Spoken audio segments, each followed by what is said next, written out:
Hey, hi, this is Greg Lewis, City Manager of Lebanon. Welcome to Lebanon in Depth. And today we're going to have a very important topic for us, and that is climate and climate change. And I'm happy to report that we have with us our guest, and our guest is Michael Simpson.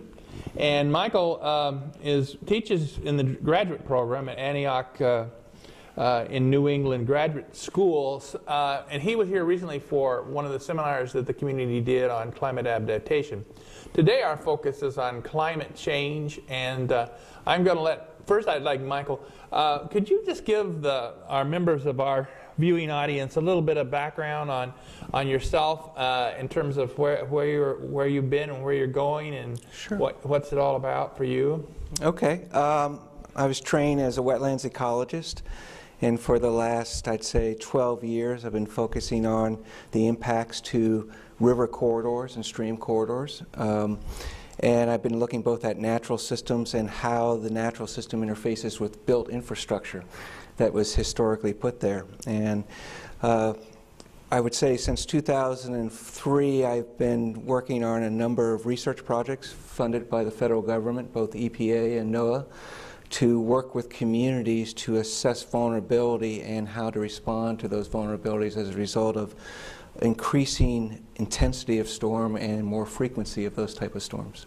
Well, you know, our community, I think we all kind of just touches where we live because of the experience that Lebanon had most immediately this last summer. So it'll be good to explore that subject. In terms of, I guess, people will, I grew up with farmers, and the farmers would say, the weather happens, you can't change it. They're very stoic, and they'd go, and it was wheat fields in Kansas, they'd go out there and they'd plant the wheat, and then they'd just say, well, if the storm takes it out, it takes it out. And, if we're going to have either hail or wind or rain, it's just part of nature. And it was kind of this. I don't know how they would live today, because is it changed?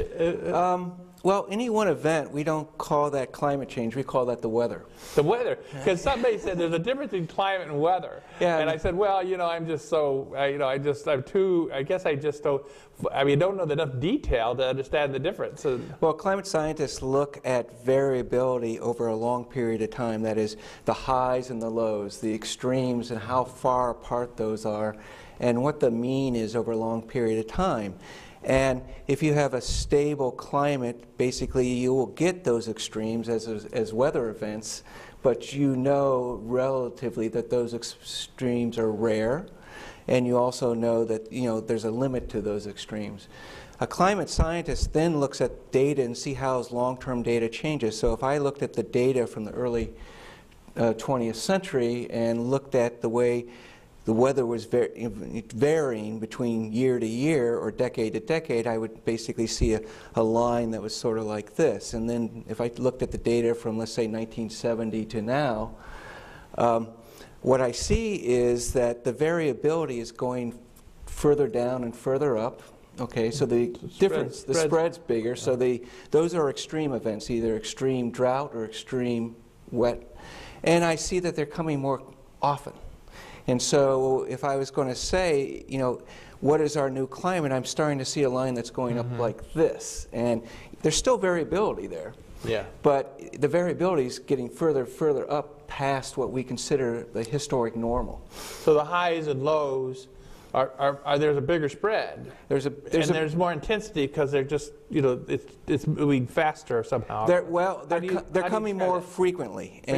Frequency. And so we do know that when we look at the data, if we look at the impacts from, let's say, precipitation, and we can measure that on any river gauge, okay, that measures flood stage.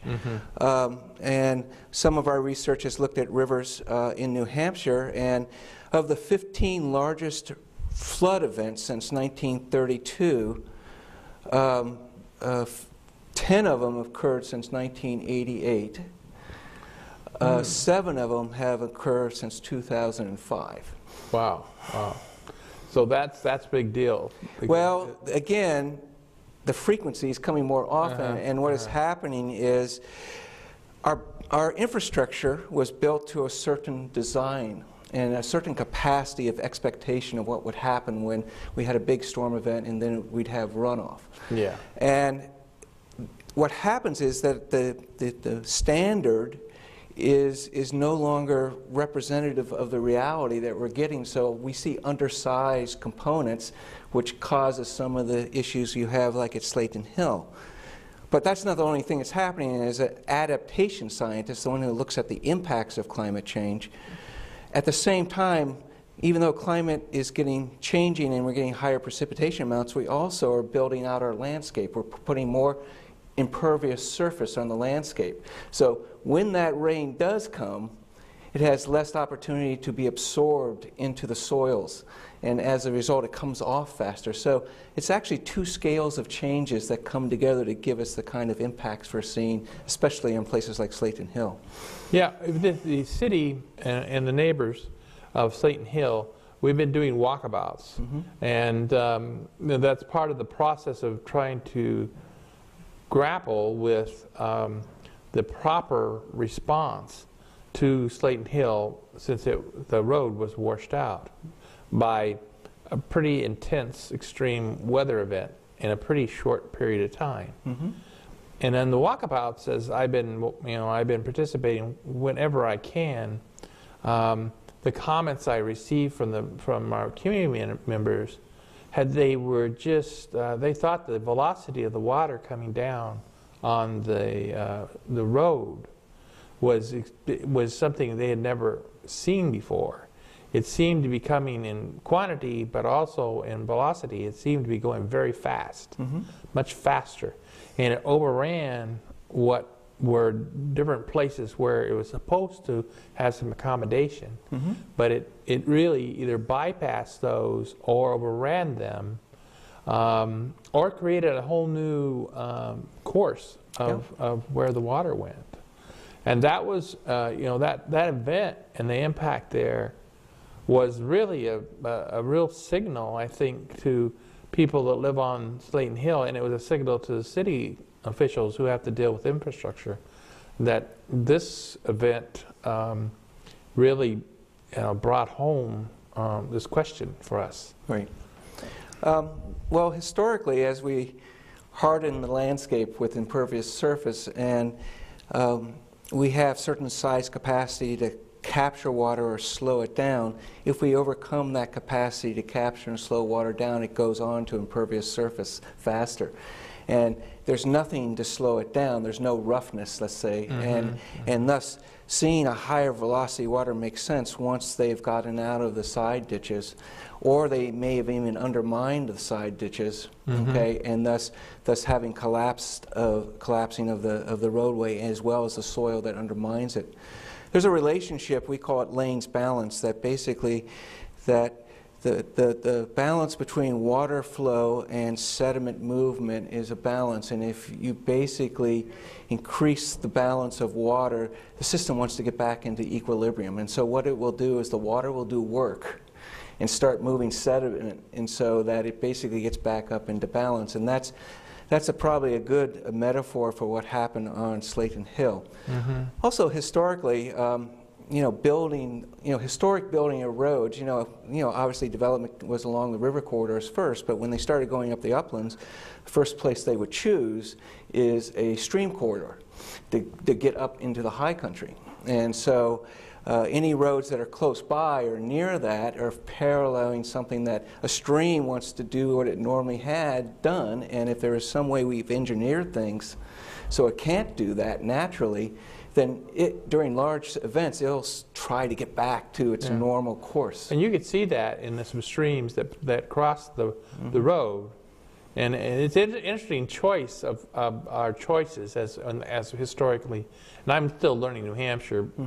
My choice-making experience has been elsewhere in Minnesota and growing up in Kansas and then being in New York. But it is very interesting that what you said was clear to the people that it followed the stream. And when it got into that, because of the quantity and the velocity, it just boom, and went down. And the people at the bottom of the hill we're very much impacted by, of course, the hill, what's coming down that hill.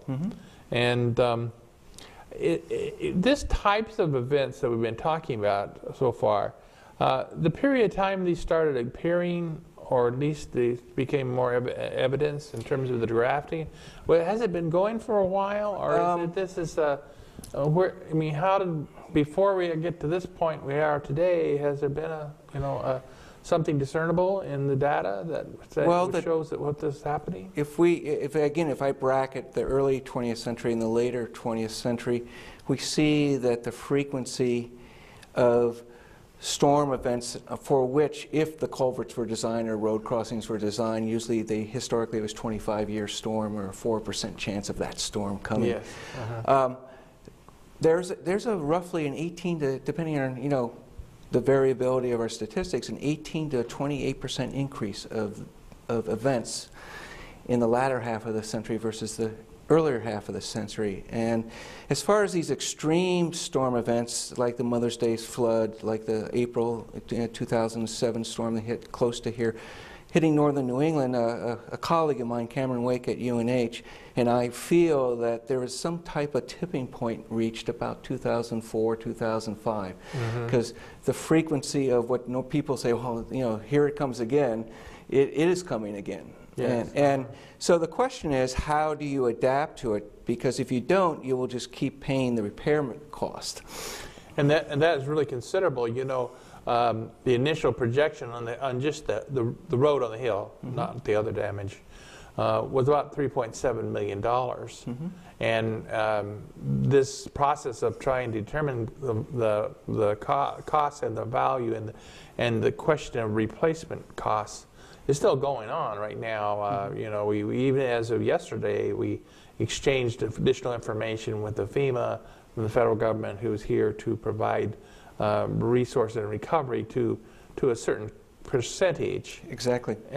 But if that kept going again, because when this happened, one of my first reactions to it was, well, this happened, and we're responding, and we're kind of pushed our resources to the brink in responding, and now we kept responding, other people were in recovery, and they were trying to recover. Right.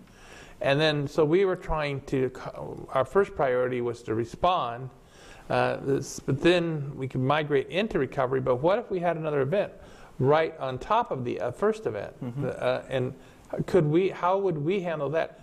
There's supposed to be going through a lot of emergency management training as a manager of local jurisdictions. It's one of the rule of thumbs that you often will hear was that the local community for the first 72 hours are basically fairly much on their own. Right. And so if it's one event, this is one event, there's a 100-year event, there's a 50-year event, a 25-year event. And so here it is, and we're not going to. So we'll strain our resources to the maximum to do this, what we need to do.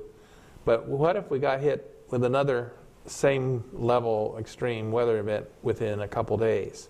I think that would really be that's important to think about. When Irene came through, the first response of emergency responders: get the emergency vehicles onto the road, get the people that are isolated, and thus get those crossings put back as fast as possible. Well, unless you've thought about it, you'll put back that crossing with whatever you have in the backyard of the DPW, just to get the emergency equipment across. And so if the longer term thinking's not there, then what's going to happen is that you've just reset up the risk that was there before. And so in our research, we found that how we judge taking action is the marginal cost of replacing infrastructure. That is, infrastructure has to be replaced. Yes. All your infrastructure has to be replaced. Culverts, road crossings are roughly on a 30 to 40-year cycle. And so if you are being precautious and you replace your infrastructure so for a changing landscape, changing climate, that cost is not that significant compared to the cost you just talked about in Slayton Hill. So It's interesting with a culvert or anything round that if you increase the diameter 2 times, let's say go from a 16-inch to a 20-inch culvert, because of the formula for circumference, we have found that even with a build-out based on communities' plans of what's going to happen and our projections of climate change, that precaution basically will take our worst-case scenario in our scenario analysis. And so the marginal cost seems high, but everyone thinks, well, now we have to replace all these. No, you don't. What you do is you think about a capital investment campaign where it's basically you grade your culverts, you prioritize them. When you do change them, you change them to basically for the reality that are being projected for the future. And the other day when we were with the engineering firm that we were basically utilizing and trying to prepare the plan, I noticed that there was a lot of interaction about connecting different sized culverts. That so there seemed to be a bit of an art going on there in the decision, in their discussion, and they haven't really, at this point we believe that we should have a good community discussion because we're kind of all in it together. And people who know a stream or know a road, that they should be part of the conversation with the engineering and persons with technical abilities. But there seemed to be an art about if we load it up here, where will it go here? That's the challenge. That's the challenge. I'm working in Minneapolis right now. The big challenge is where are we going to put the water? That's the question. Where are we going to put the water? And it is true that if you enlarge a passing of water, at a road crossing, you're just sending that wave downhill. And if all those culverts are enlarged at the same time, those waves will meet at the bottom roughly at the same time, and thus you'll have a bigger wave at the bottom. And so they're talking about what's called desynchrony of flood wave. And so culverts at a certain size will back water up behind them and then release it slowly. But culverts are not designed to be dams. Though they serve, by being a dam, they serve a function on the landscape. But the perfect example is Warren Brook, just outside of Keene in Alstead, New Hampshire. The culvert there basically got some detritus and wood blocked in it. It basically created a lake behind it, and then it broke. And then you had a 40-foot high water wave going down, and it wiped out 2 businesses, 4 houses, and killed 4 people. Wow. Because if you want a dam, and you want to hold water on the landscape so it comes down slowly after a large event, design that, restore wetlands, maintain what on the landscape does that naturally, and possibly build additional detention basins. But do not design your road infrastructure as being a reason to cause a desynchrony of a flood wave. That's very interesting. That's very interesting. And that just so hits home about what we should be doing, what we should do. I was thinking about that, and sometimes when managers get together and talk about what are the times we live in terms of having local communities, and since we're local community leaders, water is really, that's become almost a consensus. That means some people used to think about maybe fire and police protection, infrastructure, but in terms of roads and bridges and such. But everyone seems to come back to water. Water is everything. My wife used to fixate growing up in western Nebraska, where she grew up on an irrigation farm, and she had such value in water. So then everywhere we had to go, she'd always have to do this whole water analysis about water and what water's doing. And sometimes I was not a good husband, and I wasn't taking her as serious as I should have about, I applied for a job in Arizona out in the desert, managing a county in Mesa, Arizona. But the water thing is there. Now, water from quick melts, water from quick and intense storms, the things you were describing, water.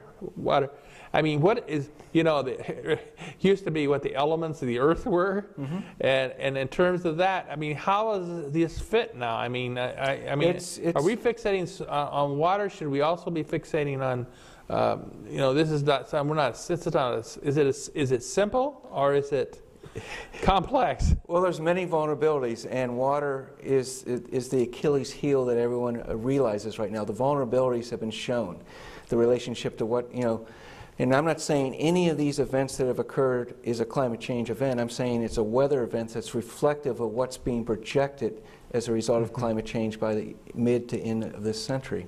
And so it's giving us a little wave on the shore, so they're saying, you know, it's time to think about this. But it is complex because the projections for just warming up are you know, also going to affect water. For example, the warming is going to be more in the winter than it will be in the summer. As a result, you're going to basically see more rain events on snow. You're going to see more rain events when the ground is frozen. And you're going to see also rain events, if they come, they may be a lot of little small events, and that's what happened in June when the earlier storms, you know, late June, early July, when the earlier storms hit, especially hit, you know, Keene, New Hampshire, and Bellows Falls and that area. It wasn't a big event, it wasn't an intense event, and it was actually a relatively normal event, but the ground was completely saturated, and which means the ground was like cement. And so any water you put on top of it, it has no place to go. And all those conveyances that may be holding water back, the streams were full. Okay, and so it is a little more subtle and complex of how we get impacts.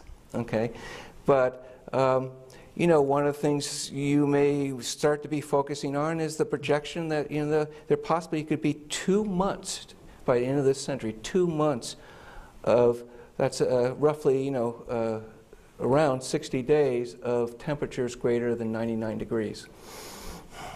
We're talking about a climate that is South Carolina. It is really different because, you know, I'm a northern person. I identify myself as a northern person. Cold weather, I'm a cold weather person. I'm the guy that lives in cold weather, have been in cold weather in, you know, out on the plains in Minnesota or out in the northern woods in Canada. Not in New York, wasn't as northern. In here, it's not as northern, but it still seemed to be still in a northern area.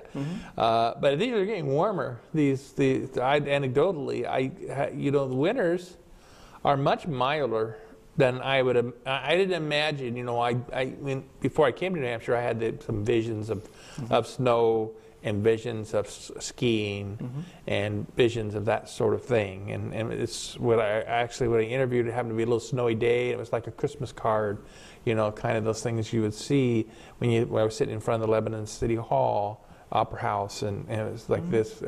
But since I've been here, there hasn't been that much big snowstorms or snowfalls. Well, they come and go. That's the weather. And, you know, because we're heating up the planet, we're putting more water in the atmosphere, that it's a possibility on a cold day we could actually have a record snow, even because of climate change. But people say, well, you know, you ask them, well, it was really cold yesterday, you know. You know, the scientists wrong. So we don't look at events, we look at trends and changes over time. One of the things about vulnerabilities, for example, Lebanon's lucky. It is a tree city, okay? But one of the big impacts that cities are going to have is the heat island effect. And the most vulnerable populations, the older people, the very young, those people that are in multi-storied residences, they're going to be vulnerable. And so when we talk about vulnerabilities, we say, what is the natural vulnerability? Where is it going to occur? But then you ask, who is going to be the most vulnerable? And so you start identifying places in the city, populations in the city that you need to basically prepare for. It's not just building larger culverts. There's more to it. I mean, it's like, I guess it's lifestyle choice, and then that is on a personal level, but then on the next level, like we've been talking about villages. And going back to, look, there's been villages here before, And sometimes that had been melted away because the way things have happened in development and the way things have went demographically and just where people have gone. But we're trying to do something about village and returning to villages being within 10 minutes, how to live like that. And then taking it up to the next level of the city level of how a city should be in this new era. Now, we got the last 2-3 minutes. Maybe you could comment, if you could, on what we should be considering at different levels: personal level, you know, on a village level, city level, a state, regional level, state levels, different levels. Any comments you have on how can we live with the data you're seeing in this on the graph that we're doing? Well, I think first I want to start at the city level, and then I'm going to go down and go up. Okay. At the city level, I think it's incumbent upon you to understand what your vulnerabilities are, where they are, okay, and what the expectation of change will be as far as timing. Then you can then go to those neighborhoods and sort of say, this is the most vulnerable, this is what we do for the individual lot, the individual building, this is what we do for that street, the pumping station, whatever. And then you go back up to say, we've done all we could at the household level, what do we do for the neighborhood? How do we adapt? And at the adaptation, there's 3 responses. You build a barrier, you build so that you can accommodate or assimilate the impact, and you just expect it, okay? And then the last one is you move away from it, okay? And so you may make some decisions saying, no matter what we do, we're going to be coming back here and dealing with this issue because we're too close to the river, for example. Yes. Okay? And so those are the 3 responses. The last response is, let's look at our landscape and see what it's naturally doing to protect us and preserve those things on the landscape and not, you know, and look at them as resources as opposed to places where possibly we can get maximum economic development out of it. And so you need to balance economic development, okay, because for a vibrant city, you need a vibrant economy. And so I think if we can get the business community into this conversation, which is always the last one to participate, but business continuity is very important. You know, even, you know, not just with large disaster relief, but, you know, for incremental change or even what we call logarithmic change, they need to continue. So what do they need to do to prepare? Well, those are very, very helpful things. Now, in our last minute here, I'll give you a chance. Is there some things that we haven't mentioned that you think we should leave the audience with? Any particular? Well, I can say there is a Upper Valley Adaptation Working Group. I'm a member of it, and there's a number of, you know, private sector, public sector, regional planners on it, it's citizens. And so there is a website that the Upper Valley Lake Sunapee Planning, Regional Planning has that people can go get information. I am, with EPA, I'm putting on a national conference in June down at the center in New Hampshire. Oh, great. And it's designed specifically for the municipal level responder, the road agent, the DPW director, the city manager. We expect about 900 people, and it's going to have people all the way from the Canadian Maritimes down to the Chesapeake there talking about the 4 aspects of climate change response, and that is, how do you plan? How do you communicate and build capacity or build support? What do you do about your natural environment, and what do you do about your built environment? And this will be a 3-day conference. And so it's going to be a how-to. It's going to be, how do you get the tools, how do you use the tools? Well, I think that would be great. Now, for those at home, make sure you use our website. And if you haven't signed up for Leb Alert, please do. Because, and if you haven't signed up for the newsletter, please do. Because like our show today, we will be putting it on the website, of course, and we'll also have it in the newsletters. And we have already some of the linkage that Michael's referred to, and they're already on the website. We'll maintain that, and we'll have presence on the website where you can access information and some of these events coming up that will make sure people get notice of them. And we want to encourage everyone, 360, our businesses. We're meeting now on a regular basis with our Economic Vitality Group, which are businesses, and our Chamber of Commerce's. and some of our big are really some of the important corporations that really are driving our economic engine, and we're talking together. So Great. with that, I appreciate your time today. Thank you on behalf of the City of Lebanon for being here, and I think this information is very useful for all of us. We need to think this through, and we'll figure out the way to do it, and look at these responses and how we might be able to best respond. Thank you.